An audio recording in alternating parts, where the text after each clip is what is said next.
Today I'm working on my tour of Ireland, which is coming up in 3 weeks, and it's all about the divine feminine, or the feminine side of the source, of God, of however you want to categorize that great energy force that pervades everything. Anyway, one of the stops on our tour is going to be the Knock Shrine. So for those of you that know me and know the tours that I do, the people that go on my tours are usually non-affiliated with a particular religion. They're not anti-religion necessarily, but they're more earth-based, general God being present everywhere, right? And so we're going to go to old ancient places where this divine feminine, or the old Celtic goddesses, or legends of female saints, sort of pervade the landscape. And one of the places I want to go to, or that we will go to, is the Knock Shrine. And that's a place in County Mayo, in a tiny little village, where the Virgin Mary is said to have appeared to 15 villagers in 1879.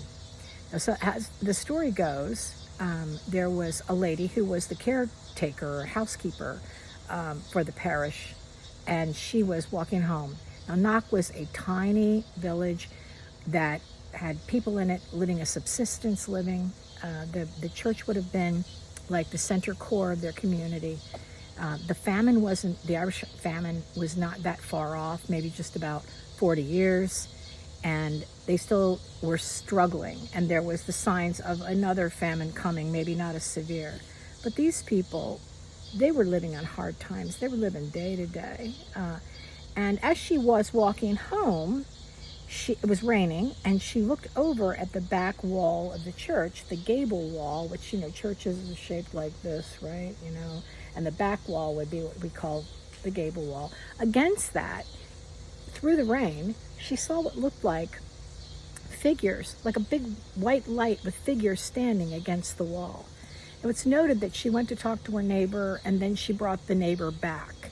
And she brought several other villagers back. And over the course of 2 hours, 15 people from that village stood at the gable wall in the pouring rain, and according to them, witnessed the apparition of the Blessed Mother, the Virgin Mary, Saint Joseph, and a man with a mitred hat like a bishop, which they later interpreted to be Saint John the Evangelist. He had an open book like a Bible. And then over to the side was what looked like an altar with a lamb and a cross, and angels all swirling around it. They all saw the same thing. They never had any kind of wetness or dampness under the figures, so the figures were not on the ground. They were above the ground, but the rain didn't hit anything below them. And there was nothing said, not like Fatima or Lourdes where there was a message. Total silence. They prayed the rosary, they talked to each other, and eventually the apparition faded away. But they say it took about 2 hours. And there was a big inquiry. They interviewed everybody separately. Everybody said the same thing. They saw the same thing for the same amount of time. And then about 35 years later, there was another inquiry. And they interviewed them all again, all the ones that were left. They all said the same thing. And I have a friend, he just recently passed away, Michael Mullen, who was an author, a writer out of County Mayo, and he lived in Mayo his whole life. And he said, I know people from that village, and at the end of their lives, every last person who was a witness to that was asked, if they could be asked at their deathbed, was that real?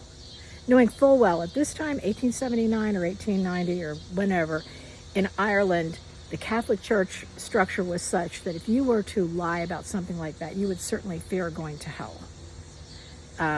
And not one of them negated it. Every single one of them said, we saw it, we know we saw it. So what happened after that was people kept coming and praying and, sort of worshiping at this church, and then venerating the site where this apparition happened. And eventually the church, it was so popular, a priest came in and he thought, well, we should really make it easy for everybody to get here. They were walking for miles. They were coming by horse and cart for days to to go and pray for healing. It was known that the water from the well that sprang up near where the apparition site was had healing properties.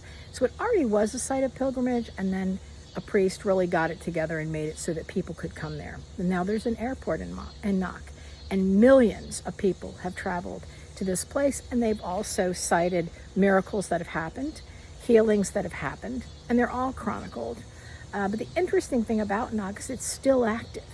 It's still a place where pilgrims go, and it's still a place where people talk about things that have happened to them that are miraculous, you know. And I have my own private miracle from Knock, and I won't share that right now, but I will tell you that I went to Knock for the first time with friends. I was visiting Ireland back in probably 1993, something like that, and 92, 91, a long time ago. And I was just sort of going wherever they went, and they wanted to go to Knock. And so we went to Knock, and I had heard about Knock because I was a church musician at the time, and we sang this song called Our Lady of Knock. And if you've never heard it, you know, look it up on Spotify. It's a beautiful song, and it tells the whole story, and it's a great song. And I had sung that song in church, so I knew the story. And I thought, yeah, that'd be cool, you know, to actually go to Knock. I've sung that song a lot. So we go to Knock, and it's mobbed. There's so many people there. And we discovered once we were there that we had actually arrived on the August 21st date, the date of the apparition. I mean, out of 365 possible dates, we show up on the anniversary of the apparition. And what they've done is they've crafted white statues that that depict the actual site. So you can look up against the gable wall and imagine what these people saw based on the white statues. Then they enclosed it, so it's a chapel. So you can go in and sit right before the gable wall. And they even put glass right up against where the figures are. So if the chapel's closed and you come at a different time when it's not open, you can look through the glass, and it's always lit up. And you can see, even from the outside, where the apparition was. It's an absolutely beautiful sight. And the reason I take my guests on it is because if we can go to Newgrange or go to, St. Godnet's Holy Well, or an ancient monastic site, or a stone circle up in Sligo, or Navan Fort, these sites are ritual sites. They're sites that 5, 6, 7,000 years ago, the people of that land did the same thing. They went on pilgrimage. They came there with their intentions. They participated in rituals. Now, they weren't Christians, but they were demonstrating the same kind of spirituality. You know, St. Bridget, another very famous Irish saint, but also a legendary Irish goddess. And so it's this idea of embracing the ancestors, what went before, what was connected spiritually to the land and subsequently to us. But Knock is a present day site. You know, it's a site that's happening right now. The people are flocking there, and they're experiencing these spiritual miracles and healings and the like. It's highly charged with Catholicism. I'm Catholic, so I don't mind. I mean, that's where I grew up, so I adapt very well. But some people that on my tours don't adapt as easily because they're not Catholic, or maybe they're falling away. It doesn't matter. What I want to show them is, if you want to see what a real site, modern day, looks like, this is it. You know, this is a great site in the present day. And who knows, you know, maybe 2 or 3 or 4,000 years from now, where Knock is will be all a ruin, and people will go there and say, oh, here's the story about that. Here's what the story of Our Lady of Knock is. And people will remember and try to link and relate to that.